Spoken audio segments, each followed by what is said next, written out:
Hey everybody, and happy April Fool's Day, and welcome to a brand new installment of Nintendo News Report for Tuesday, April 1st, 2015, in which we talk about the crazy big 48-minute Nintendo Direct. Tonight I am joined by site director Neal Ronahan, Hello, hello. as well as Nintendo News Report newcomer Zachary Miller. But I've really been here for years. You have been here for years, but you have not been on one of our video podcasts. That's true. This is what Zach looks like in the flesh, in the skin, under the skin.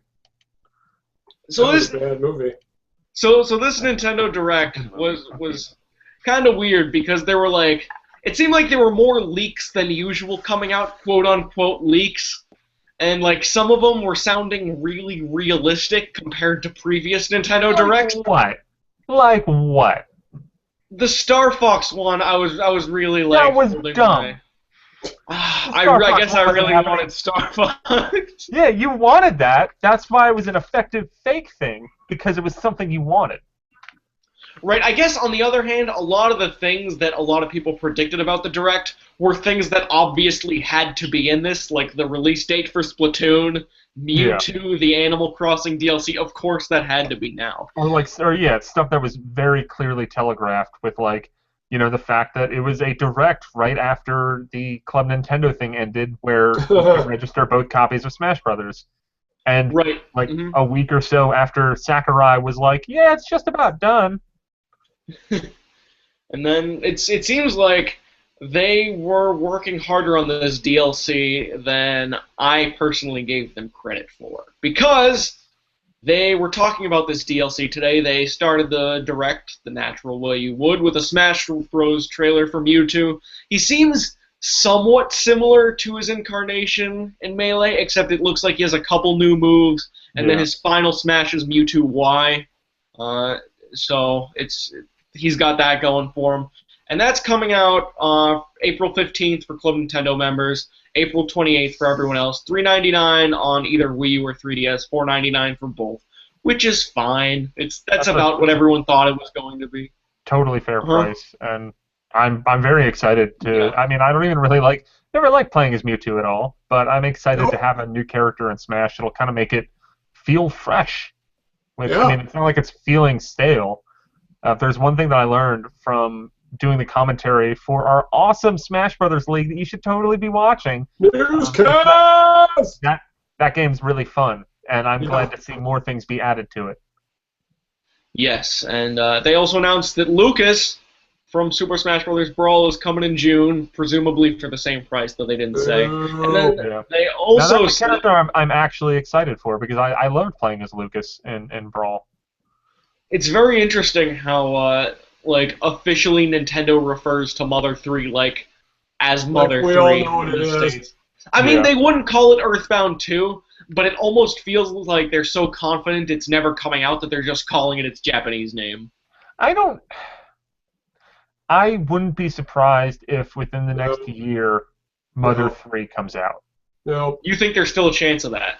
I still think there's very realistically a chance of that. I think it's not going to be I think it's something that as time goes on, it becomes more and more likely, especially with the fact that Lucas is coming back.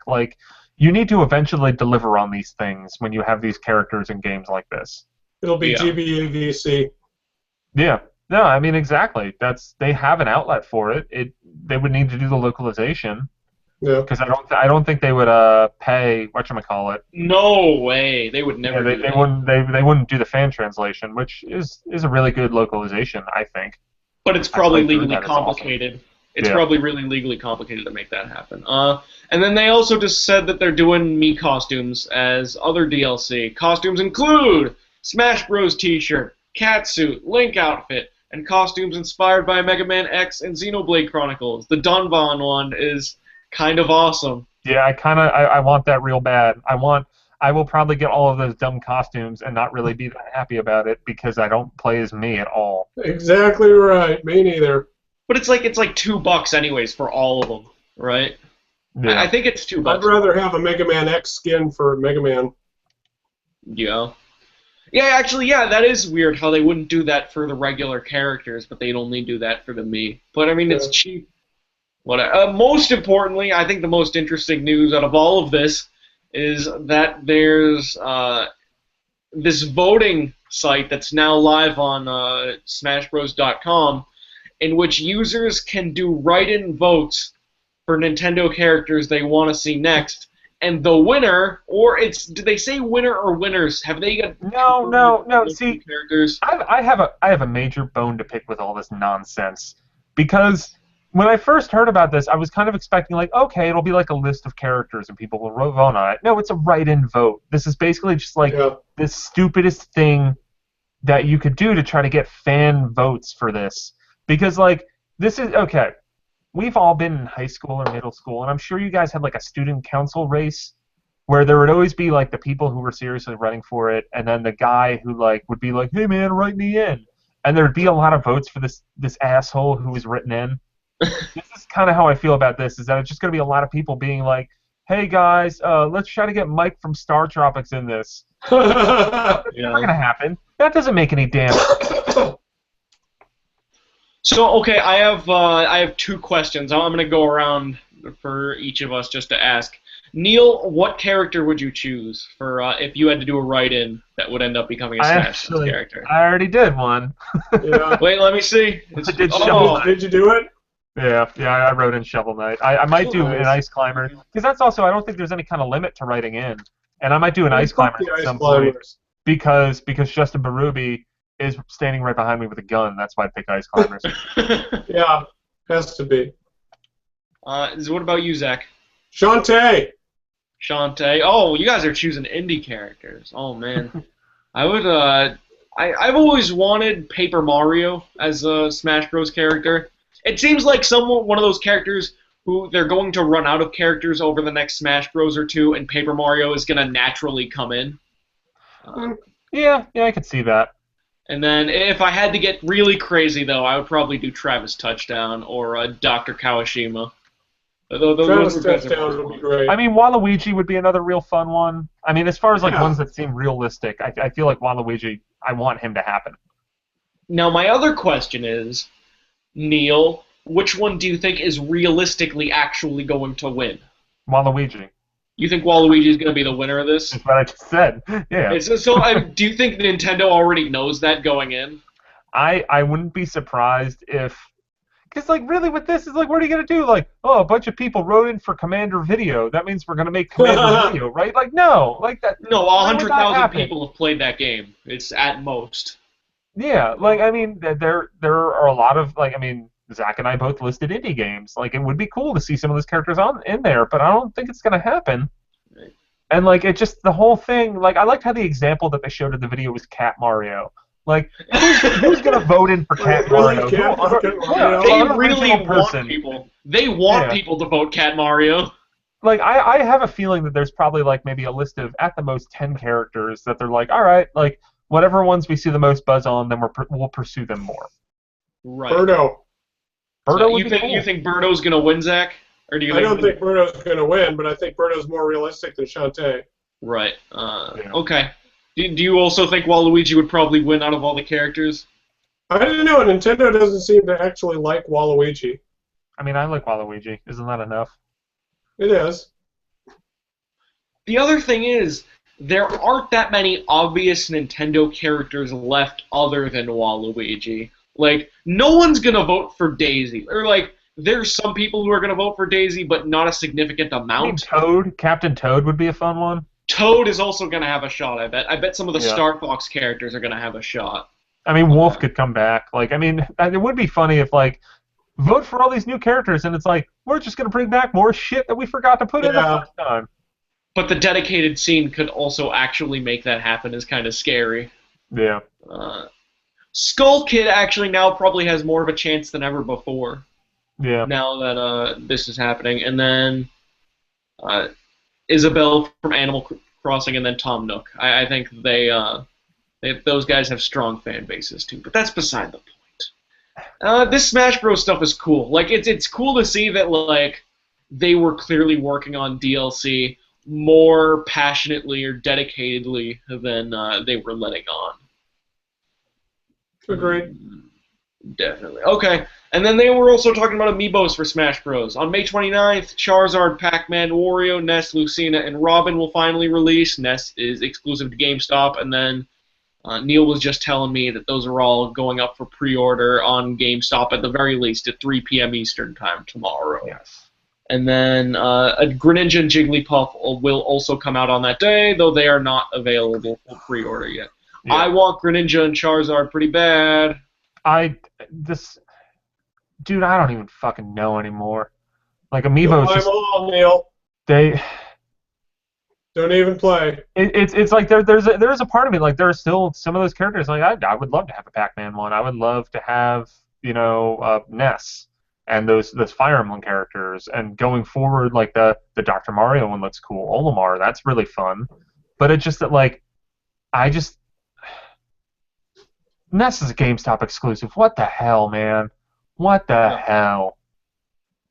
Yep, and then they also said that in July, Dark Pit and Palutena are launching. In September, Olimar, Zero Suit Samus, Bowser Jr., Ganondorf, and Dr. Mario come to stores. And then later on, at some point, Amiibo for Lucas and Mewtwo will also be coming. Mewtwo is going to be a fun Amiibo. Yeah.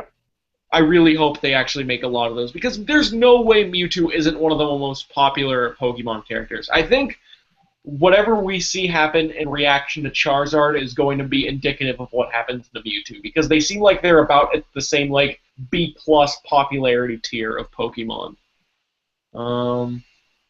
I hope the dog comes. That's the one I really want. I want the Duck Hunt dog. All in due time, man. All in due time. You think they're actually going to put out a physical Duck Hunt dog amiibo? I think that the success of Amiibo so far has dictated that they will do every damn Smash Brothers character. Yeah. Okay. That would be excellent. That would be especially. Excellent. I mean, dude, we got the long haul. Like this write-in thing, I think goes until October. Like, Smash Brothers isn't going anywhere. Yeah. Right, and these characters take a year to make, especially if they're a brand new character. Yeah. There's no way that whatever character gets in wouldn't come out before at least next summer. I don't know. They're doing exciting stuff with Smash Bros. It seems like they want this game to outlive the Wii U at this point. Yeah. The next game they talked about, Mario Maker. It's releasing in September, and it's releasing on behalf of the 30th anniversary of Super Mario Bros. And will feature online sharing of levels, which we already... Did we know that? Don't know. I think it was, like, loosely confirmed at some point. Okay, now it was just they had something solid. And then it also sounded like there was going to be some more surprises for the 30th Mario anniversary. I would freaking hope so. Activities throughout the year up until September. That sounds like, to me, Super Mario Bros. 3D Classic or something in that vein. Yeah. I think we're going to see some version of it. At the most, I think we're going to see one game release of some kind related to Super Mario Bros. And it'll be like how they had, like, Four Swords Anniversary Collection for Zelda. It'll be like that. Right, or that, like, weird, like, Mario game that, like, came pre-installed on some Wii's. Oh, the one where the coin blocks were 25. Yeah, or they might do something like that, and like it's a free download to all Nintendo fans. Hey, so it seems like they'll do that. September, a little later than I would like for this game, because I have no idea what's going to come out in the summer at this point. What's going to come out in the summer? Nothing. Do you really think Splatoon? They think Splatoon is going to carry that Mario Kart? What? They thought that Mario Kart 8 was going to do that last year, and it didn't. So they're taking sold in July and August, Alex. Look at all the Wii U's that sold in July and August when nothing came out. Were there a lot? Flawless plan.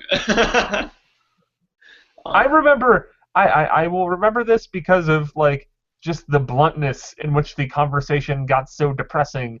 Was we had an interview with someone at Nintendo, like one of the PR people, and that was at E3 when we found out that, oh look, there is nothing coming out on Wii U from when Mario Kart released at the end of May to the middle of September, because I think Hyrule Warriors release date was announced at E3. Right, I remember that.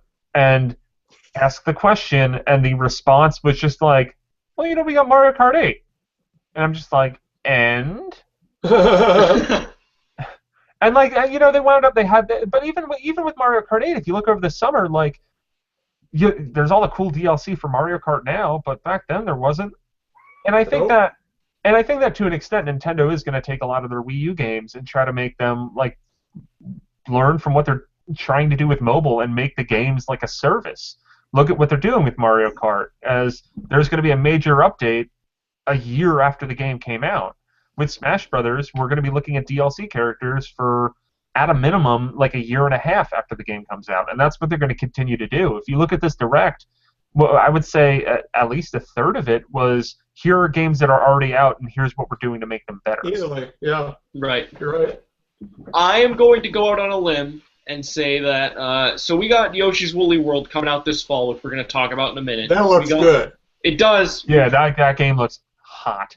So that's coming out in fall, which is that's going to be an October game, I think, like around where Bayonetta came out, is my estimation. And I'm going to get those Amiibos. Mario Maker September, Splatoon is May, which we'll also talk about, and then Star Fox they're probably going to push to November in addition to whatever Animal Crossing game probably ends up coming out this fall. I think I would like to make the bold prediction that they're going to put Xenoblade Chronicles X out in August. That soon? I could see that. I could see, because they need to put something out over the damn summer. They got to put something they out. Put anything over the damn summer. Xenoblade's they really coming have out. To. It's coming out in April, and who knows, maybe the localization is far along. I think there's a chance it comes out in August, because I think something has to, and there's no space for Xenoblade in November. Yeah. Yeah. Well, I mean, and there shouldn't be, because I think that Xenoblade, what I hope that, and I really hope that the 3DS version of Xenoblade Chronicles sells well, but I think because it's on the new 3DS, because it's I don't want to say a bad port, because it's not a bad port. It's just that it's a port that adds nothing. It's a bad-looking port. Yeah, I mean, it's a bad-looking port, but like other than that, like it's on par with the Wii version, and that's kind of impressive because it's on a handheld. But like, there's nothing. It's not even like Donkey Kong Country Returns, where they added like a whole other world that you had to beat the entire game 100% for us to get to. But I kind of hope that it does well, because then, like, I feel like that's what you have to do with some of these like niche franchises, and I think you saw the dividends pay off with what they did with, even Majora's Mask in February. Not that Zelda's a niche franchise, but that's a niche game. And then the year before with Bravely Default did very well in February, and Fire Emblem did very well in February. And I don't want to see them hold off Xenoblade Chronicles X until next February, but if you put that shit out in the fall, it's going to get lost. If you put it out in October or November, that game will do terrible. They learned that the hard way with Fantasy Life. As far as I love Fantasy Life. It is probably, outside of Shovel Knight, my favorite game of last year. But that game came out at the end of October, and it got lost. And if that game came out in a time where it had more time to breathe, would have done way better. And I think that's what they have to do with Xenoblade. So I agree with you. I think that Xenoblade Chronicles X should be out in early August on the Wii U in North America.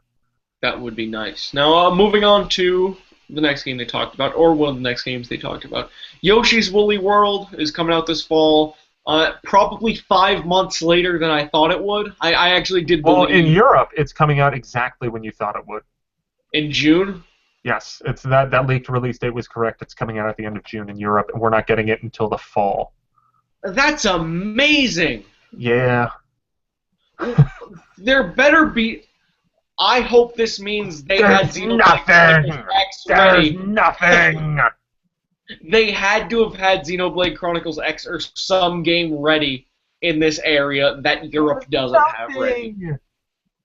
I really hope I'm wrong, but look at what they did last year. They're going to do it again, and I don't know why. It didn't work last year. Huh. Yeah. Maybe in June and July, where we're going to be sitting there with our thumbs up our ass. I mean, okay, I've got a backlog to get through. I'll probably be doing that in June and July. But like, as far as new releases, it's going to be barren. Yeah. Yeah, I agree. I'll be playing my new PS4. Sorry, Nintendo. Attaboy. I'll be playing the new Batman game. That's wrong. If only there were third-party games. Fill in the gaps. So they showed off a new trailer for Yoshi's Woolly World. Visually, it does still look amazing. They had those amazing like sun rays coming down, and like all the yarn was beautiful. It still looks beautiful. Poochie's gonna be in it. That's so cool. Poochie's gonna be in it. So. And they get the lava guy from all the Yoshi's Island games. He's coming back too. I forget the name of him. The Blarg. Blarg. It's Blarg. It's Blarg. That was a fun thing to see. Too. I'm gonna go play Yoshi's Island. Right after play some Yoshi Touch and Go in like a week or two. Puke. Oh. And then they announced a few things. Classic mode is that's gonna be the traditional Yoshi's Island challenges, which that game still looked really easy even when it wasn't in the easier mellow mode. I have a hard time believing that game's gonna be challenging. I think we need to see more than a video from a Nintendo Direct on that game to fully judge.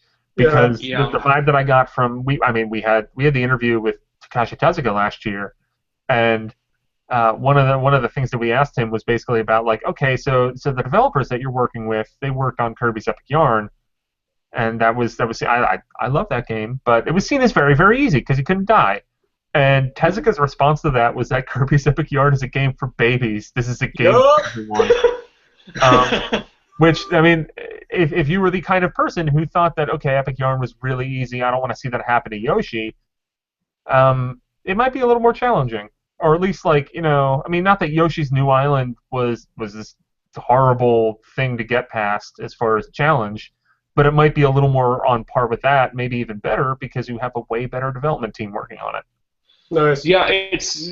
I have more confidence in this game than that I'll enjoy it more than I enjoyed Yoshi's New Island. Because, like, I had problems with Kirby's Epic Yarn, had quite a few problems with it on a mechanical level, but at the very least there was heart in that game, and it seems like there's heart in this game too. It didn't seem like there was that much heart in Yoshi's New Island. Yeah.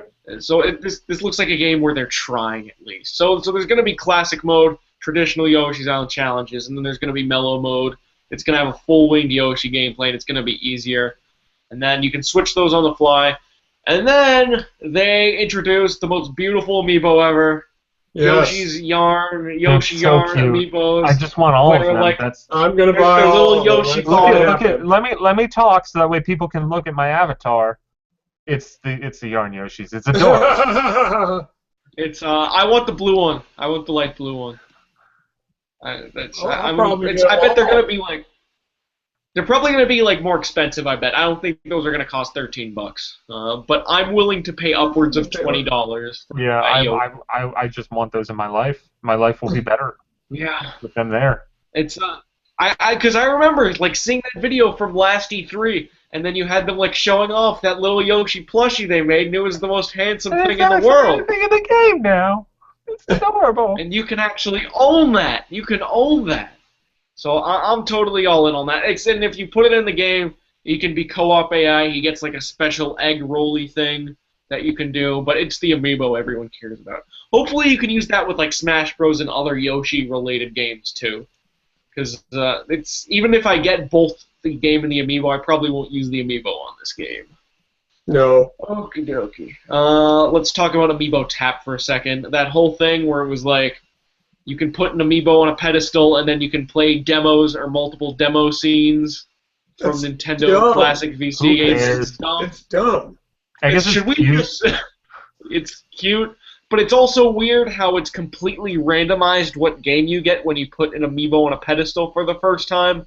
Like, it was showing, like, if you put a Mario on a pedestal, it's not just Super Mario World and Mario Bros.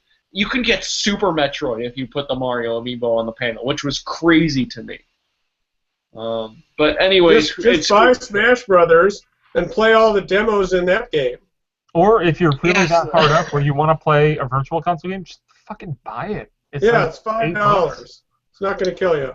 And these are all the games that have been out since the launch of the virtual console. You already know if you want these games or not. You probably already have them. Are we using the segue here? Sure. Yes. Guess what I was playing right before this? Some Super Mario 64 on the Wii U gamepad. Trying that shit out. Woo! I customized my controls. I didn't. I looked at that and was just like, yeah, it's fine as is. So anyway, yeah, as Neal was just saying, Nintendo 64 and DS Virtual Consoles finally here in North America.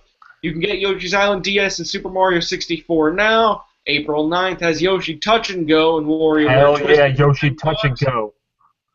Donkey Kong 64 is $10. Mario Kart DS on the 23rd. The following week is $10. Paper Mario N64 the following week is also going to be $10. And then if you own any of the N64 games, it's a $10 upgrade. So I'm still so shocked that Donkey Kong 64 is one of the games. That's fun though. I mean, I'm not saying the game is fun. It's fun that they're putting that out so early. Yeah, I mean, I don't know why it wasn't out on Wii Virtual Console, but I'm not really going to complain because I think that Donkey Kong 64 is. I mean, it shows the worst of the rare collectathon. Absolute things, but I think that there were fun things in that game that maybe people will go back to now on the Wii U and be like, hey, you know, it's mired in some crap, but this isn't a terrible game. It's a little Banjo-Kazooie. I think they showed somebody playing Yoshi's Island DS on a sideways gamepad, and I thought, that is just the worst possible way to play any game that uses both screens on the DS. Just buy the DS game and play it on your 3DS. Well, you can also have it where the touch screen is on the gamepad and the top screen is on your TV. I know. I mean, that would work for Mario Kart because you never look at the map anyway. I mean, that's what they said is that they have the options so that way. Well, you can also have it where the entire game will be displayed on the TV. Which will look terrible for Yoshi's Island. Yep. Yoshi's Island is a terrible choice for Virtual Console. I mean, because it's a bad game. Well, okay, it's not. It's good. It's an okay game. Touch and Go. Yoshi and I don't know why they'd put Mario Kart DS on there when we have Mario Kart 8 already available. Because Nintendo's weird. Yeah, well, I think I actually prefer Mario Kart DS to Mario Kart 8 in some ways because Mario Kart DS was a fuller package as a single-player game. It had those really cool challenges, yeah. Yeah, it had those. I mean, I think if any non-Mario Kart 8 game deserves to be on the Wii U Virtual Console, it's probably that one. It's Double Dash? It's Double Dash. Okay, it's Double Dash and then that, but I think you can make a case for both. All right. I really want Super Smash Bros. N64 to come out soon because I never actually bought that on the Wii Virtual Console. I did. It's slow as hell. Going back. I know the original game, but like that's really fun. I like how like it's the same reason why I love the old Pokemon games because they're all slightly broken, but it's all in really charming ways. Yeah. I feel the same way about that game. I just remember Smash 64 is the kind of game that I just remember. It's one of those games that I remember way more, like that. I remember it looking way better than it actually was. Yeah, it looks terrible. It was like a. I mean that concept of Smash Brothers is like a dream maker in a sense because it's just like I don't know who would win a fight, Mario or Link. It's like I guess we'll find out. Yeah. Like I think I remember when I first got Smash Brothers on 64, I literally did that where I'd just be like. Who would win, Mario or Link? And then I'd put them in a fight against each other on the computer and see what would happen, and be fascinated by it.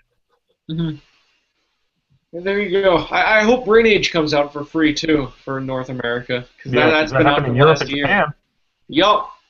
I think we should get that. But anyways. But you know what's going to be crazy is that at the end of April, when they don't release any more DS or N64 games on Virtual Console, that'll be a shame. Just like we got those 3 Wii games. They're all good. Europe's getting Pandora's Tower and Sin and Punishment 2 tomorrow. For us? No, Europe is. Yeah, Europe. That is. We're not getting any more. We're done. They're done with us. Oh, I want Pandora's Tower. I never played that game. I didn't either. I want to play the last story. The last story would be really good for this platform. Anywho, moving on to Splatoon, that finally got fully confirmed for a May 29 release, which is probably when everyone thought it was going to come out, around that Mario Kart date. Basically the Mario Kart date. The Mario Kart date. Gets formulaic, and as you can see. I agree. I think it's formulaic in a good way. I like that Nintendo is predictable. I mean, I don't like that June and July are empty, but Yeah, that's not a good. It's not good that they're predictable there. Um, Anyways, they were talking about ranking battle. That'll include splash zones in which you try to get specific areas in each stage. And then they also announced a battle dojo where it's like this one-on-one balloon popping minigame, almost a la Mario Kart, except you're trying to pop balloons that are on the map, instead of the other person. It seems like they knew they needed to include some local mode, and this was going to be they needed to include more game types than just paint the landscape. Yeah, I think they're going harder on this game than they let on initially. Because when I saw the trailer to this game last E3, I thought it was just going to be some eShop title they released that fall. That's what I thought too. I thought that would have been very smart to just release that turf war thing and have it be free to play. Yeah. Yep. I still stand by that. Mm-hmm. They should have. They could have, and it seemed like they were going to do that. However, as the game slowly got revealed more and more, it found out surprise, this is our Wii U answer to Pikmin. This is that game. You keep on going back to that.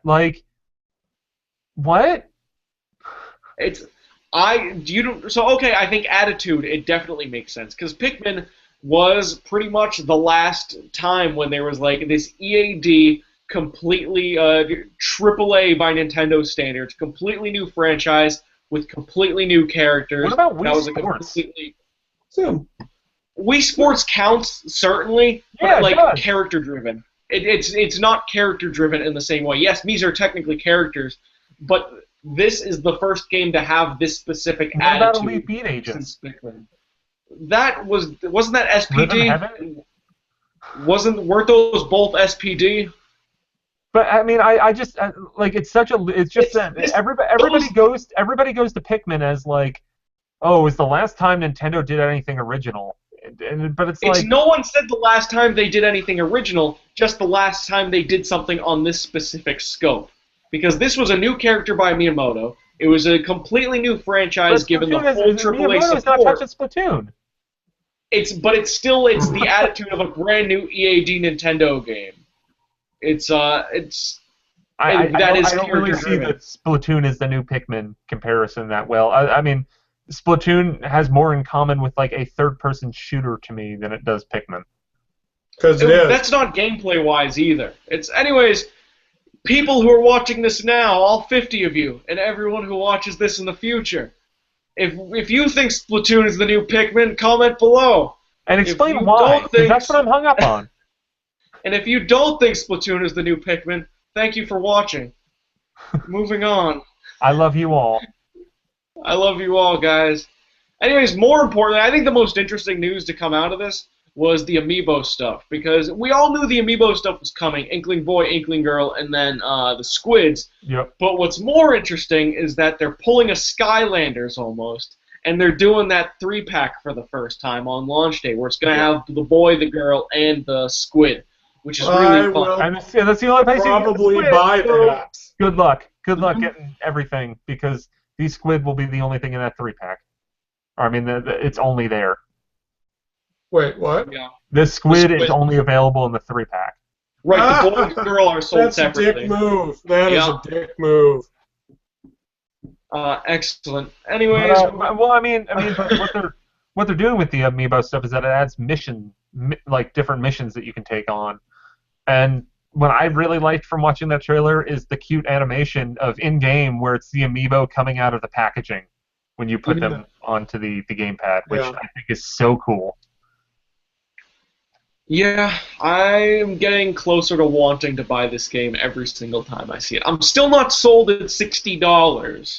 $60 seems high, but I was pretty sold on the game after PAX East. I think it'll be a really fun online multiplayer game. Yeah, it also seems like there's more single player to this than I thought there was going to be.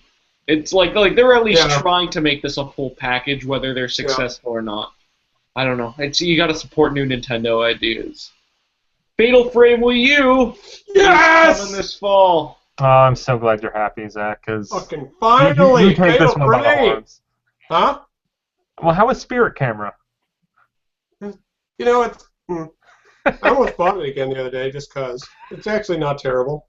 You just have to have perfect fucking lighting in your house where you're using the AR book. Perfect lighting. And then it's okay. But I love Fatal Frame. I fucking love Fatal Frame. If you can find it in stores, I'm pretty sure it's $5 new at GameStop right now. I found it at Target new. They were trying to get rid of some inventory, and I went up to the front with it. I said, "How much is this game?" Because it was in that like clearance section where they don't have prices on anything. And she said $40, and I said, "Fuck no." Ooh. Okay. That's no good. So that's coming. Hold on a second. Yeah. Now, there's a Fatal Frame game. It's coming out in Japan. I don't know if it's the same Fatal Frame that we're getting, but in Japan, there's a new Fatal Frame that's got a DLC character, Ayane from Dead or Alive. Ooh. So I hope we get that version, because that would be awesome. This game came out in 2014. Well, then never mind. There's already going to be a second Fatal Frame Wii U game. I didn't actually know that. It's pretty interesting. I mean, there was what, the 2 on the Wii. There was the one that was a remake, and the one that was new, and then wow, I can't believe there's already been 2 on Wii U. Yeah, it's actually a pretty prolific series in Japan. I don't know why they don't bring more over here. Yeah. No, I think because they were like, "Hey man, Spirit Camera is going to turn this franchise around. We're going to bring it back." Yeah. Like Spirit Camera. But using the Wii U gamepad as your camera, that's just so obvious. I don't know why this didn't come out sooner. Yeah. Or something like it. Like a Pokemon Snap, maybe. Oh, don't even get me started. The scheduling. Dude, we're not getting Pokemon Snap until he finds some new ideas. Yeah. I don't think we're getting that game on Wii U anymore. I don't think that's coming to Wii U anymore. No, I think it's coming to mobile. Yeah, maybe it's not impossible. Even if you were hacked, it could happen. Get a smartphone, Zach. Yeah. I have no idea what the scheduling for these games is going to look like, because now we got Fatal Frame in the fall, we got Yoshi in the fall, we got Mario in September, we got Star Fox in the fall. They're kind of shoving everything into the back half of the year, aren't they? Devil's Third's coming too at some point, Xenoblade's coming too at some point, and then there's got to be some huge game coming this fall we haven't seen yet, like Animal Crossing. I feel like Xenos might get pushed till 16 just because of all this. I mean, I think the smart thing to do with Xenoblade, as we talked about earlier, would be August, and if it's not August, early 2016. Yeah. Yep, that's the way it has to be. If it's not done, it has to come out then. Whereas I think you can kind of squeeze in a Devil's Third or a Fatal Frame into the fall amongst other games. Those are both going to be niche titles. Not everyone's. Yeah, like I don't think there's a potential for Devil's Third and Fatal Frame to be like runaway smash success. No. Whereas I think that Xenoblade, because of the pedigree behind it and how much everybody loves Xenoblade Chronicles, if you market that in the right way and you position it in the right way, that game could be gigantic, at least for its standards. Yeah, I agree with that. It's gonna be a weird season for Nintendo, and I hope they clear all of this up at E3. Because I'm really confused with what their strategy is right now. It seems like they're just throwing a lot of stuff at the wall and hoping something sticks. I think you hit the nail on the head as to what they're doing, which is throwing a lot of stuff at the wall and seeing if it sticks. As they develop things, they're releasing it. Yeah. Well, I mean, even look what they're doing on 3DS, and I feel like I might be jumping the gun minorly on a later story. They're doing another free-to-play experiment with Pokemon Rumble World, which is coming out in a week. Well, there was already the Pokemon Rumble for Wii U that had the little characters you buy at the store. I mean, they're putting things out there and seeing what works and then going in that direction. Like, I wouldn't be surprised if like they launched Amiibo in November and was like, okay, if this takes off, then we got this Yarn stuff, we got stuff with Splatoon that we can go more in depth with. Yeah. We could do we got some of the stuff on Mario Kart, but if it does well, then we'll add in more. I feel like that. I mean, then they saw Amiibo kind of blow up in North America, and then they're pushing harder into that with the cards and the Yarn stuff and the waves coming out every couple months for Smash Brothers. Amiibo is their third pillar. I mean, it kind of is. Like Amiibo, once again, like the Direct back in January, probably half of the stuff mentioned today was Amiibo. Yeah. Or had Amiibo functionality. Yep. So our final Wii U game for today, I think, is Shin Megami Tensei Crossfire Emblem. It's alive! So here's the thing about this trailer. When I saw the Atlas and Nintendo, and then I saw the entire trailer, until they said it was Shin Megami Crossfire Emblem, I thought they were working on a new IP. I had no idea that's what this game was. I knew right away it was Shin Megami Crossfire Emblem, but then I was just like, this just looks like a Megaten game. What the hell are you doing?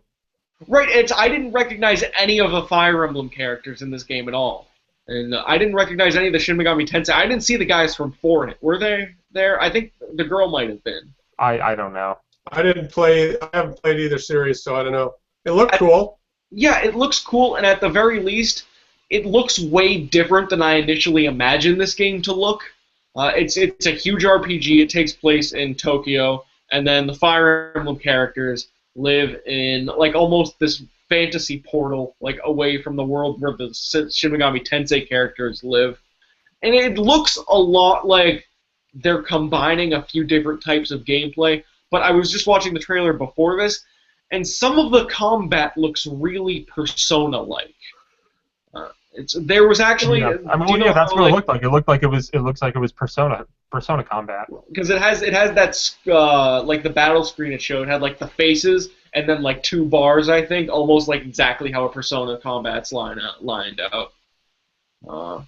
It seems interesting. Like I thought it was going to be more of a Fire Emblem game. I thought it was going to be primarily made by Intelligent Systems, but it seems like it's the other way around. It seems like this is actually mostly made by Atlas. At least that's the way it looks. Yeah, definitely. Yeah. And I wonder if one of the reasons why it got so fully pushed back, or maybe it didn't get pushed back, maybe they just weren't ready to show it, but they just felt they had to. But I wouldn't be surprised if what happened was Intelligent Systems was originally making a Fire Emblem game with Shin Megami Tensei characters, but then they got so busy that they just gave it to Atlas to make their own thing. I just think that seems like what at least happened to me.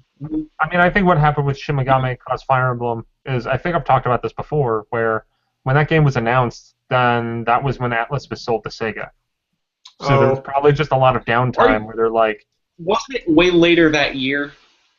Yeah, but still, I mean, like, at least if you kind of look at the timeline, I think, at least from what they showed of Shin Megami Tensei Crossfire Emblem, it was probably, like, announced when they inked the deal. Like, I bet you that it was probably like, all right, we got this direct. We might have to pull this because it might fall through before then. Mm-hmm.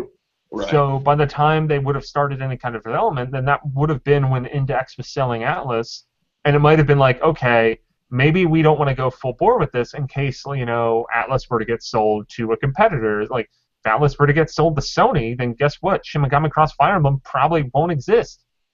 And it might have just taken a while to kind of, before they could, the two sides could sit down and work on the game in any kind of official capacity, because you had the red tape with Atlas being sold to Sega. Yeah, and then if Xenoblade Chronicles was to come out in early 2016, would this come out next summer? Do you think this is a later 2016 release? I still think that Shin Megami Tensei Crossfire Emblem is still at least a year away, minimum, from coming out in America. Okay. So you think summer's probably the earliest, realistically? Yeah, I think so. Yeah. I think this is very far away. Unless they kind of do like, it's Fire Emblem o'clock, man.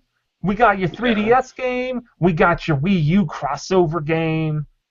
They're going to want to smash those out. Do you think there's a chance they could do Year of Fire Emblem next year? No. They wouldn't call it that, but it's...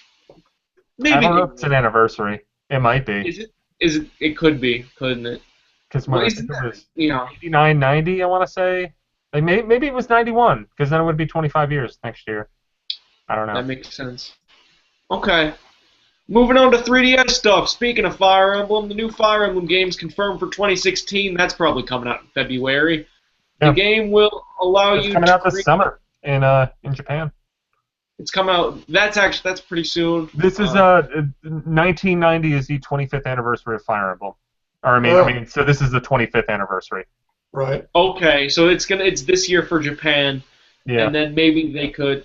No, Shin Megami Tensei Crossfire, was it confirmed for 2016 in Japan also? Do we know that? I don't know for sure. Neither do I. I bet it wasn't coming out this year for Japan, but yeah, we don't know.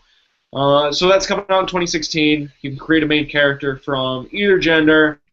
And then one of the things this game is pushing is that it's going to be more heavily story-driven, and that it's going to put your main character at the center of this. So before, in Fire Emblem Awakening, it was you were like a supporting character to the overall story. Well, and even in general, with Fire Emblem games, at least as far as I know from the ones that I've played, is that whereas, you know, Robin or the Avatar character in Fire Emblem Awakening was an actual character in battle, even in the other ones, like, you were a character in the story. You didn't have an avatar on the map that fought, but, like, the characters would be like, hey, guy, like, guide me to victory. Like, that kind of stuff would happen. Whereas in this one, it seems like you're basically creating your own character, and then you will be Crom or Marth, ostensibly. Yeah, and one of the interesting things this game does is that it seems like you're going to do like the first several chapters of this game, and then once you get to a certain point, you're going to have to choose two wildly different paths to play this game. Yeah. One side's going to be easy, and it's going to be like the more gentle side. You have to choose a warring faction, and then the other side is like a harder game that is like not evil, but the more chaotic warring faction, it seems like. So anyways, you were explaining. So the way this is going to work in Japan, because in Japan this game's coming out in a couple months, whereas in North America and Europe it's not out until next year, it seems like there will be two different versions of the game in stores, I think, where there will be, you know, the light version and the dark version or whatever. I forget the names of them. It's like Noru, I don't know. I'm not even going to try. Hokkaido, something like that. But so I think there's actually two versions of the game in stores, and then when you buy one of them, then you could download the other story for a discounted rate as DLC, and there's also a third story that you can download as DLC. And if you get the digital version, what'll happen is that you play through like the first 6 chapters of the game, and then you get to that point where you make a decision, where you pick a side, and when you pick that side, then you are locked into that. You cannot like that is your version of the game goes in that direction. And if you want to play the other version, you have to pay for it as DLC. So who knows how that'll be translated to North America and Europe, but that's how it is in Japan, and it sounds crazy. I'm really excited for this game because it seems like it has a different flavor from other Fire Emblem games, just looking at the way they were telling the story and the way the characters looked and stuff. Like, it looks different, and I can't put my finger on it. What I'm excited about, though, is that one of my problems with Fire Emblem Awakening, what prevented it from being one of my favorite games of that year, was how it kind of had some trouble in the difficulty department. If you weren't playing on the hardest difficulty, and it was very easy to overlevel very fast and never get back to normal. And I'm hoping that having this veteran mode and this easy mode will allow them to make their more casual game like Awakening for the newcomers in the series, while making a more harder game for people who are more well-versed in these games. Yeah. I mean, I had a great time in Awakening, not playing it on the hard difficulty level, but... Yeah. Yeah, that's also because I was more into the, like, let's marry people and see what their kids are like. That was what drove me through that game. I'm hoping this just gives people more options. Options are always a good thing. And then hopefully this means more game. Hopefully, like, in North America, because the audience isn't as big, they just include both versions on cart.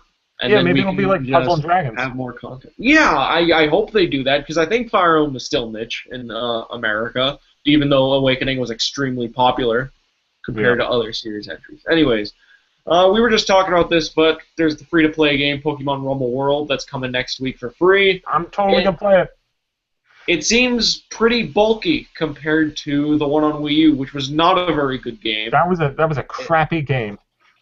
It was a crappy game, and also like the prototype 3DS game. Like, The I could 3DS find yeah, game the was which pretty same cool. character models. I like the 3DS game a lot. I think I played like that one for like 25 to 26 hours. It was Yeah, I played it. extremely addicting. I played it a long ass time. I think, did you review it, Yeah. Zach? Yeah, I did. Yeah. Yeah, I mean, that was a Yeah. fun game, and I think, like, before Pokemon Shuffle, I was like, I'm never going to play that. I put like 12 hours into Pokemon Shuffle. I don't know what's wrong with me. So I just look at Pokemon Rumble World, and it's the kind of thing that it's like, I feel like it's kind of like when I play Theater Rhythm for Final Fantasy, and I play those songs, and then I don't need to sit down and like replay a Final Fantasy game. I got that same feeling Yeah. playing Pokemon Shuffle, where like I can play Pokemon Shuffle, and it scratches that itch of wanting to play a Pokemon game, but I don't need to invest all of the time in a Pokemon game. And I Yeah. feel like Yeah. Pokemon Rumble World will also scratch that itch, where I'll probably be stubborn and not spend money on it like I'm doing with Shuffle, but play a lot of it because it'll scratch that Pokemon itch. Yeah. Yep. It has all the Pokemon, and it has some Mega Evolutions, which I'm pretty sure is new to the series. Because I think the Yep. Wii U one, that right just before went X into and the Y. Generation 5. Yeah, this is the first one with X and Y, I think. Yep. And then this one seems to have multiple areas. And I don't know if it has the same narrative as the original one, like as the one on 3DS, excuse me, how it like had like an almost story mode and like a beginning and end. But I Yeah, I mean, hope that's the case because I mean, it seems like I think you get balloons for Pokemon Diamonds that you earn and that's how you like move around to different areas, and you can get the or diamonds you by at least paying- go to like the best paying areas. for Like them. it seems like getting the legendary Pokemon. Yeah. Yeah, It yeah, seems you like can it's pay like for they got them. You some can way get them by around it. street passing, and you can also get them by completing like things in game. So I mean, it seems structured in a similar way to Pokemon Shuffle.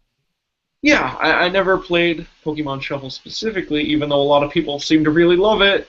It's But pretty fun. It's a match 3 probably- puzzle game with Pokemon stuff. I'm surprised you haven't played it. You like Pokemon stuff. I don't like Match 3 though. I never actually Yeah, played that'll Troze. It's Troze. I wish that was on Club Nintendo. That would have been a nice prize. I mean, you can But just play anyway- Pokemon Shuffle because it's a better game. Do you think it's better than Troze? I think that Pokemon Shuffle. I mean, I could go into this right now, but I'd rather not for the sake Okay, of no. listening. That's. I mean, but you do think that. I think that Shuffle is a better game than Battle Troze. Okay, cool. I'll probably get both of these at the same time then and just try them both out. I mean, one of See them's what free. comes about. But yeah, one of them's free right now. The other one's gonna be free later. Okay, cool. And then speaking of other games you love, Box Boy is coming tomorrow. That game is game's great. pretty cool. Read my review. I say that it's Yeah. great. Yeah. But Do we you've know been, how much you've that been is? wrong before, like about Pushmo. Yeah, well, I mean, Pushmo- didn't James Charlton come out and say it, Zach, that he was another person like you, a crazy person who doesn't like Pushmo, and he loves Box Boy? Well, So I wonder how much Pushmo, it's going to be. we're not gonna get into this either. But Pushmo, if you get into it enough, that game is so good it could have been sold for full price on a cartridge. No, I mean, There is that much content on that. if we're game. looking at raw content, no, man, Pushmo mops the floor with Box Boy. There's so much damn stuff to do in Pushmo. I have Okay, 20 so- hours in Pushmo. yeah. I'm not even done. Yeah, Not even yeah. done. Box Boy. I almost 100%ed it, and it took me like 8 hours, 7 or 8 hours. And then even after that, there's more stuff you can do, but it's a lot of it's like do everything really fast, and I'm like, eh. But I mean, there's a lot of content in Box Boy. I don't know exactly how much it is. I want to say like $8, maybe 10. But it's definitely worth it for that price. It's a super fun puzzle game, hella charming, and the best part, and I'm glad that it was even called out in the direct, is that you get these costumes for Box Boy. Like one of them's like a rapper, so he's got like a backwards hat and sunglasses, and like That's cool. like during any kind of cutscene thing, like you'll see him like put the sunglasses down and go back up and just kind of like there's all these different idle animations for him. There's a wizard one where because the whole mechanic is that you're this little box and then you like shoot out duplicates of yourself in order to solve puzzles and move around and stuff. So when you do that, he like focuses, so his wizard hair goes all crazy. And there's like a ninja that you can move faster. There's a bunny that you can jump higher, and everything's super adorable and has its own unique animations, and it's the best. All right. Or if it's like If it's less than $10, I'm definitely buying this tomorrow. If it's $10, me too. I might buy it tomorrow. Almost 100% sure that it's $10 or less. Okay. If it's like $8, like Pushmo was, I think that's a day one for me. Yeah. Okay, cool. Do we need to significantly talk about these Street Pass games that came out? No, we don't. Well, I mean, part of the reason is that they didn't really say a whole hell of a lot about them. They gave you like this real top-level overview, and like I watched that segment a few times, and I still don't really have a grasp on what exactly you're doing in either one. You can use other players' hobbies to kill zombies somehow. Yeah, I mean that seems fine, but I feel like I need to play these in order to understand what the point is. Yeah. That's kind of how I felt about the other new ones too, back when they came out. But I mean, I'll probably pick these up and screw around with them for a little bit. They seem interesting at the least. There's one where you're fishing, and then the other one where you're collecting the people who use StreetPass their hobbies to use as weapons. Yeah. And they come out in 2 weeks. I think it's $4.99 separately or $7.99 for both of them. And then $7.99 for the two of them. And then there's StreetPass Premium, which lets you do stuff like you can make your friends VIPs, and you can collect birthdays. Okay, so StreetPass Premium seems like a load of crap. Yeah. I would like to see more about what makes this premium service, other than like, hey, you know how we send you those special Miis, and if you want to convert them into the Mii Maker, then you lose them forever. Well, now you can save them. Like that is a feature of StreetPass Premium. Good. Yep. Okay. And then normal. Yeah, that really should just be an update to make people more excited to use StreetPass Plaza properly. I mean, I think the way to do it is almost make it like a PS Plus situation, where you get StreetPass Premium and then you get the 2 new StreetPass games like for free when you subscribe to it. Yeah, yep. I agree. Yeah, just make that $7.99 and include the games with it. Yeah. Okay, and then we don't have to talk about this too deeply, but I think it's cool that the Attack on Titan Humanity in Chains game is coming to 3DS in May. Atlas is publishing it, coming to eShop. I don't think that game's that great, but for people that like Attack on Titan, that's awesome. Right, anime games, I've actually talked about this on Connectivity before a long time ago, but anime games, most of them aren't that good, like a 5 out of 10 by most practical standards, but if you're a fan of the anime and if it's a faithful game, that greatly boosts the actual quality of the game, like more than you would think. That's what I'm like with superhero games. Like comic book games rather, is that like I've played many a mediocre Spider-Man game, but it's way better because it's Spider-Man. Right. If you really love the source material, and if the people making it love the source material, regardless of whether the game isn't that great or is that great, you'll still have a really surprisingly amazing time with it. Yeah. I hope that's the case. Like I think this is gonna bring me to actually finish watching the first season of this show because I like the first few episodes. I just it's 25 episodes and I didn't have a reason to commit till now, but maybe the 3DS game will do it. But the game I more want to talk about is that there's a new Animal Crossing title coming, just like we all expected, except it's not the one we all expected. Is it going to come out? No! Oh. It's not going to be Animal Crossing Wii U, unfortunately, because I think that's going to get announced at E3 for this November. What we're getting instead is Animal Crossing Happy Home Designer, which will be coming out on the 3DS with emphasis on home design and the introduction of the first Amiibo cards. There's going to be no chores. You'll be designing houses for neighbors that fit their taste, and then players are going to use the Amiibo cards to scan design rooms for animals on the cards. You'll also be able to invite animals to the house. I skipped forward with it when this came on. I was like, I can't be bothered. So the interesting thing about this is, the other thing I wanted to bring up is that the NFC, like that older, like bulky circular thing that's going to be like if you don't have a new 3DS, like that attachment that's coming out with this game this fall. The interesting thing about this to me is that it almost seems like they're going to put this on a cartridge, which makes me wonder how big this game is actually going to be. Because they did not say eShop, and they are releasing Amiibo like stuff with this. I think they're going to put it on a cartridge, and I don't think it's going to merit it. Yeah, I think you're right. Well, I mean, maybe it'll come out. It'll be like when they put Freaky Forms out on a cartridge. It'll be like $20 and then come with some cards. Yeah. I hope so. I hope this is a full, amazing game that looks at Animal Crossing from a new perspective. I can always use more Animal Crossing. What I saw of this seems a little goofy so far. It's like the home designing was fun, but it was fun in the context of showing it to your friends in multiplayer and like designing your own house. And like the chores, like the way they sold it was like the chores are the lame part of Animal Crossing. But the chores, in a lot of ways, are the most addicting part of Animal Crossing, living in the world and having the day-to-day stuff. I mean, you kind of have a big portion of the gameplay loop of what makes that game, like, I guess, addicting and fun. Yeah. It's all missing. And I hope they replace it with something. I hope there's, not even if it's a narrative, I hope there's, like, I hope they set this up as a great puzzle game, and they put a lot of Animal Crossing charm in it, like in the music and visuals, and that there's a lot of levels and stuff. Like, if this is just, like, some really crappy, like, app that's charged for full price, that'll be no good. Yeah. It's style savvy for home decoration. You know what? People really love that game. I would play it. I got it. It was, like, $10 on Amazon, like, 2 years ago.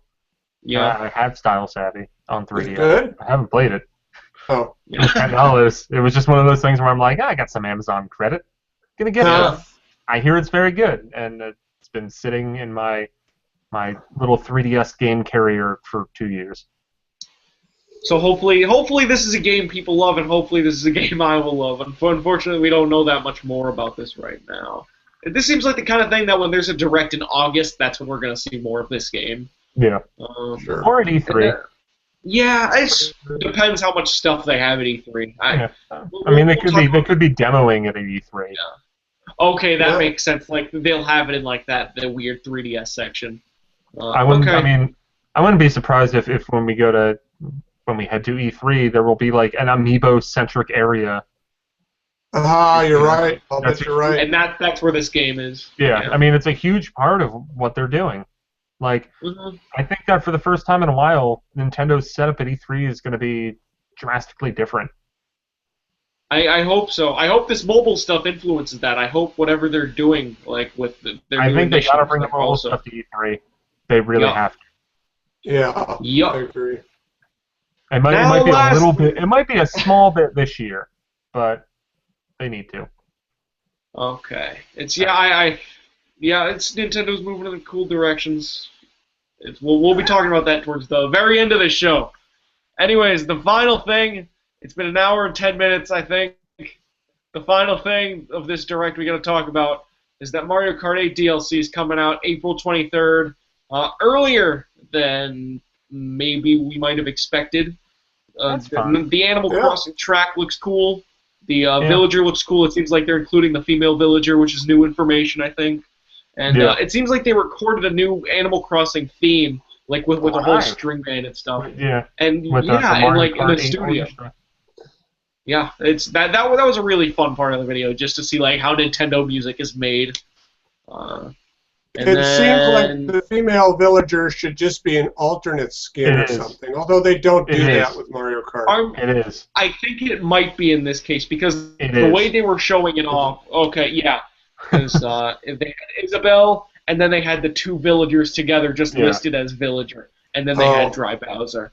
Okay. So it seems like that'll be the case. Yeah, that'll probably be it. I bet what'll happen is you click the square with villager, and then like there'll be a second click you have to do with which one you want. Yeah. Gotcha. Anyways, yeah. Well, then why isn't Tanuki Mario just a skin for Mario? Because they hate you. Yeah, they do hate me. Yeah. And then the final big announcement of the Direct. The final thing they announced before going into the Splatoon Treehouse thing, which I didn't watch, by the way. Was there anything cool on that? I mean, it was just fun watching dudes play Splatoon. And okay, it was just gameplay? Yeah. Okay, cool. They showed off the one-on-one mode. The one-on-one mode looks like it might be fun. And then they showed off some more of the online. I mean, that game looks really fun. Yeah. And then the final big reveal of this Nintendo Direct for April 1st was that a 200cc mode is coming to Mario Kart 8. in perhaps the most anticlimactic final moment of a Nintendo Direct ever. 7.5cc mode. Yeah, and it's just going to be faster. The way they set this up the same way they set up the reveal for Pokemon X and Y, by showing like that fun history of the original Mario Kart game. And it seemed like they were going in a fun direction, like showing some fun, amazing tribute to the original Mario Kart game. I thought it was going to be a 3D classic of Super Mario Kart. That would have been great. Mario Kart. That game could use it. I think that game would would be fair, look though, I mean, 200cc looks like it might be really cool. It might be. It might be. It's not going to renew my interest in that game, though. I mean, I can tell you what's going to happen. What is it? April 23rd is when this is going to come out? Yes. Mm-hmm. So April 23rd, I'm going to play through all the new courses and try out 200cc mode a couple times. And never touch it again. Yep. And I'll probably enjoy what I play, and then make some snotty comment on Twitter about, look, it's still 7.5 to me, and then move on with my life. Yeah. Yeah. I think this 200cc mode speaks a lot to my problems with this Nintendo Direct, and it's the same problems I had with the Majora's Mask Nintendo Direct, where now that we're talking about all the stuff that came out, I'm actually pretty happy with the individual stories that came out of the Direct. I feel like they should have ordered it. Yeah, they should have ordered the announcements better. They should have put either Mewtwo at the end or the Smash Bros. Thing at the end, or they should have put Shin Megami Tensei Fire Emblem at the end. But like putting the 200cc mode, that was kind of lame. Yeah. Well, I mean, I think we're also a party of 3 people who aren't that wowed by Mario Kart 8. There are a lot of people who freaking love Mario Kart 8, so I'm sure they're all very excited about 200cc mode, and I think it fell flat for us because we're not as over the moon with that game and that series. Yeah. But I mean, like, I as far as kind of general thoughts on the Direct, like, I don't come away. Maybe I've reached some sort of Nintendo Zen, but I'm not coming away from this being like, oh man, it's doomed. They didn't show Zelda, didn't show new stuff. Like, no. I mean, they kind of showed what I expected. There were some things that were surprising. Like, I didn't expect Lucas to be in Smash Brothers, and then there were some things that I kind of wish we saw more concrete information about upcoming Wii U games. I mean, like, we saw Yoshi and Mario Maker, but as I've made cracks at multiple times in this video, between Splatoon and Mario Maker, it's empty. There's a 4-month period where I don't think there's going to be a retail Wii U game from Nintendo. Yeah. And that's that. Like, as far as me personally, like, I have enough games to last me for a very, very long time. I have a large backlog. I will be fine, even if there is an absence of new released games. But guess what's going to happen from May to September is, outside of playing Smash Brothers with my friends, probably not really going to touch the Wii U, and that's just going to kind of not necessarily drive me further away from the system, because when the right games come out, I'll come back to it. But like, it reminded me how last summer I played a lot of PS4. In the fall last year, and even early this year, I barely touched my PS4 because I was playing a lot of Wii U games. But the power is going to shift back, and I'm going to be playing a lot of PS4. And that's kind of a bummer in the grand scheme of things. 3DS is awesome, though. I can't wait for everything with that. Zach, what did you think of this Nintendo Direct? Yeah, it's kind of boring. I mean, I expected everything they talked about, except Lucas. I don't give a shit about Lucas. But everything on there, I saw coming a mile away. They pushed back Mario Maker. How hard is that game to make, guys? Good lord. Yep. So you generally were not happy with this Nintendo Direct, Zach? I didn't care.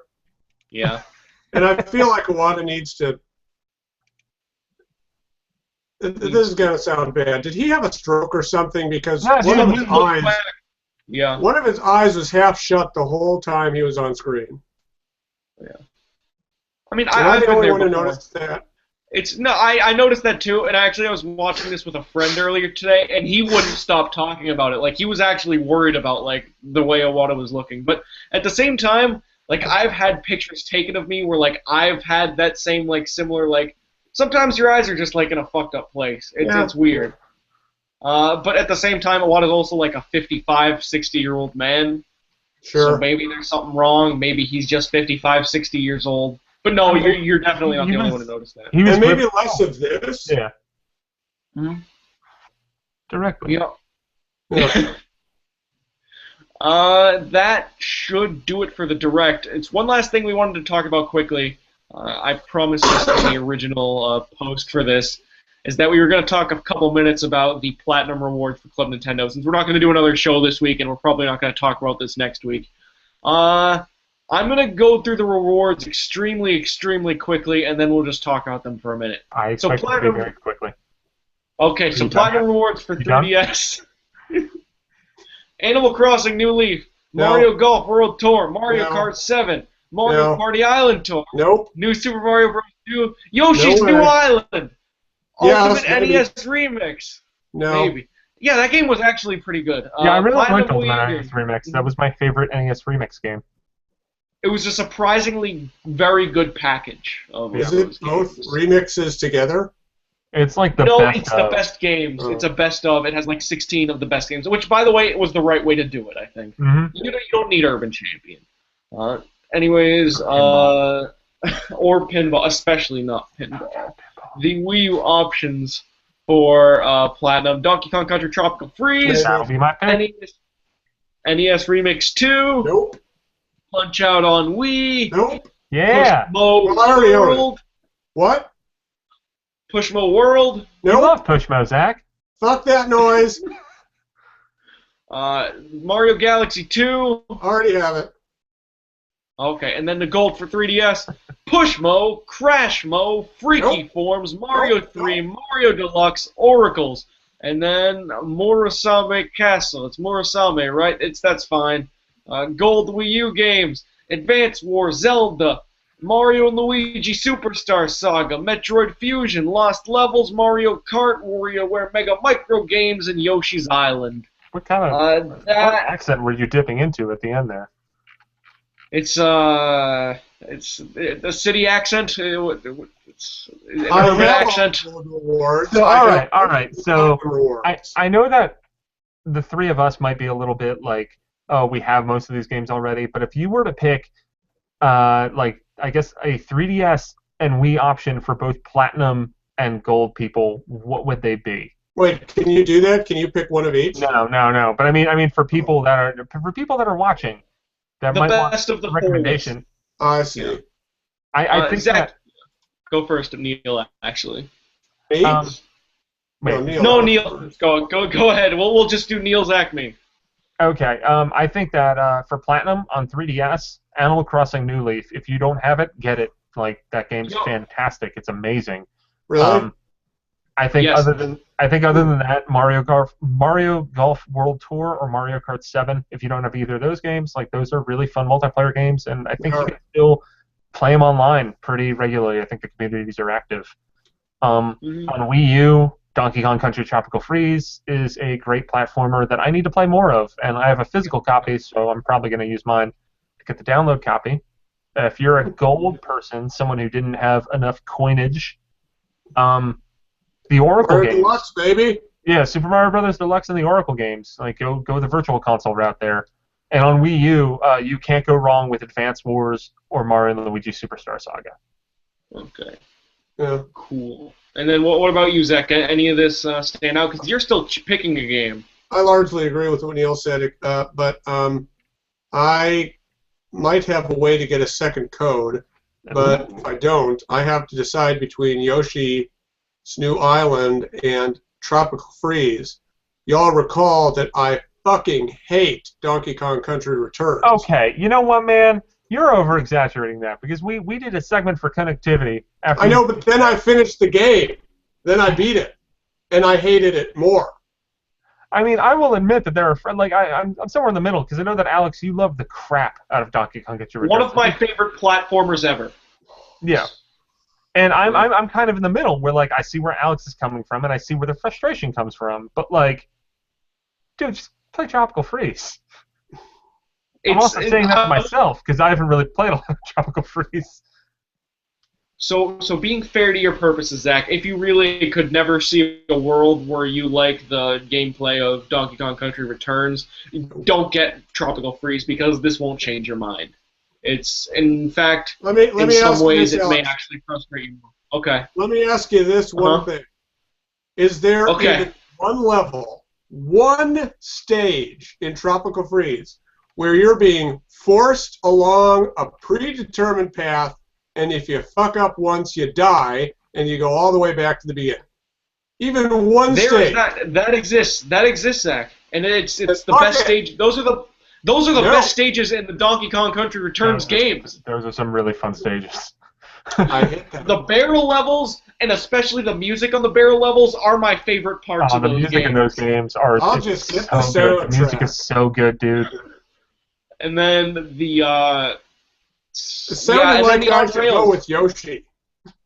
Yoshi isn't a great game either. Did you get Animal Crossing New Leaf, Zach? No, I'm considering that, though.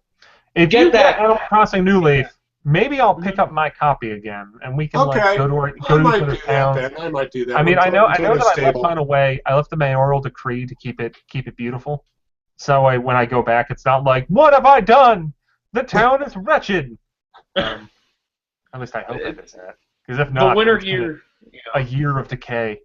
The thing is with New Leaf, this is getting way off track, but the weeds actually grow way slower in that game, I think, than previous Animal Crossing games. And there's also something you can do as mayor to actually keep those mostly in check. Yeah, no, that you might have already done. You should be fine. Beautiful. Yeah, you're the mayor in this game. It's pretty awesome. Animal Crossing. I might get that. Yeah, Zach, I've never really liked the Animal Crossing game, and I put 50 hours into this game. Wow. Yep, this is, I bought this E3 week. By the end of E3 week, I'd cracked like 15 hours into it. Shit. So anyways, yeah, Animal Crossing New Leaf is the best game on the 3DS list. I would also add, New Super Mario Bros. 2 is not nearly as bad as some people say it is. I think that game's very fun. I think it's a soulless game. I reviewed it, and I stand by my review. Program. Go back and read my review of New Super Mario Bros. 2 if you want to see a positive look at that game. It's charmingly easy, I would say. I got it as one of the rewards for 600 coins or whatever. Yeah. And God, that is the most by the numbers New Super Mario game ever made. Even the level progression is the same. I think that the first New Super Mario Bros. Is the most by the numbers Mario game ever made. Probably true. New Super Mario Bros. 2 actually has I think the coin stuff was actually pretty well implemented. Like, it is a little hokey in a way, but it made me think differently of how I played Mario. That game makes you feel powerful if you get deep into it enough. Like the gold Mario Fireball power-up is probably one of my favorite Mario power-ups in general. That's a good one. Yeah, anyway, and then on the Wii U list, Tropical Freeze, can't go wrong with that unless you're Zach. And then Pushmo World. The only thing I regret about not being able to get these games because I got banned on Club Nintendo is that I really wanted Pushmo World. Wait, how'd you get banned on Club Nintendo? What? That seems like a great story.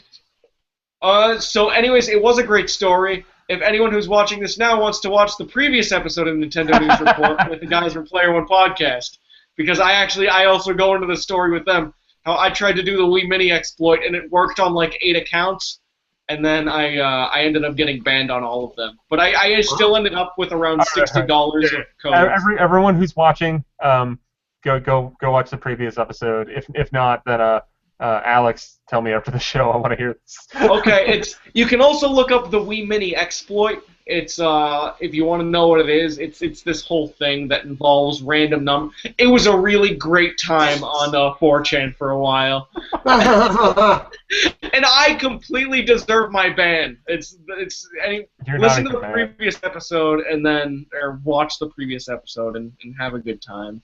And then you can contact me on Twitter at CULAFIA if you want to know how to get banned on Club Nintendo yourself. I mean, you can't. I guess you could. No, I think there are ways. It's really hard to get banned right now. Hit me up. I have a few ways if you're curious. Got like 50 points. Anyway, and then on the gold options, I never played Crashmo, but Pushmo was probably my favorite eShop game. Crashmo, I like Crashmo more than Pushmo. I want to buy it one of these days. The next time it goes on sale on the eShop. Yeah. But Pushmo is one of those things where I played it for 6 hours at first, like a lot of other people, I think. And then I went back and told myself I was going to keep playing the levels whether I wanted to or not. And then they got harder, and then I actually got into it more. And then I ended up playing like 20 hours of Pushmo. It's a really incredible game if you get deep. And then, yeah, don't get Mario 3. It's an amazing game, but don't get it through here. And then the Gold Wii U options, Superstar Saga is a really incredible game. Great. It's the best one. It's the best. I think the the best one. Story is better. I think Not that by game. much. Not by much. I think it's very close, but I think Bowser's Inside Story is the best game in the world. Oh, it just overstays its welcome so hard. It is a little on the There's long side, but it's not as long as Dream Team. I think Dream Team is the weakest in that series. I think in some reality, I am still playing Mario and Luigi Dream Team because it never ends. Yeah. Partners in that game Time was too long. wasn't very good either, though. Partners in I Time think is pretty bad. I don't think it's a bad game. I think it's just okay. The debate here is Bowser's Inside Story versus. I can't wait for number 5 in that series though, because it's kind of like the Star Trek movies, or at least I guess the inverse of that, where all the odd numbered Mario and Luigi games are incredible. Huh. Yeah. So that should do it. I think we talked about everything. We went over the Direct. We all gave our final thoughts. We all went over the Club Nintendo rewards, and that should be a show for this week. If you like it, if you dislike what we did today, feel free to tell us in the comments. Feel free to tell us what we can do better.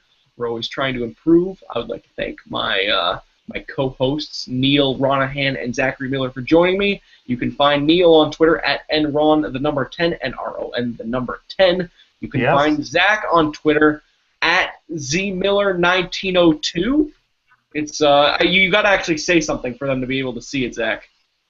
Right here. It's right here. So there you go. It's ZMiller1902. ZMILLER, the number 1902. And then you can find me at Kulafia, at CULAFIA. You can also watch this show usually every week on Thursdays at 10 p.m. Eastern Time. Follow us on Twitter to find out the latest at Nintendo_NWR. And that should do it. Thank you so much for watching, everybody. Thanks for watching, everybody. And leave a comment below if, you think we did good, think we did bad. If you want to see us do something else. We won't do nudies, but, we might do other stuff. All right. That'll do it, guys. Bye-bye.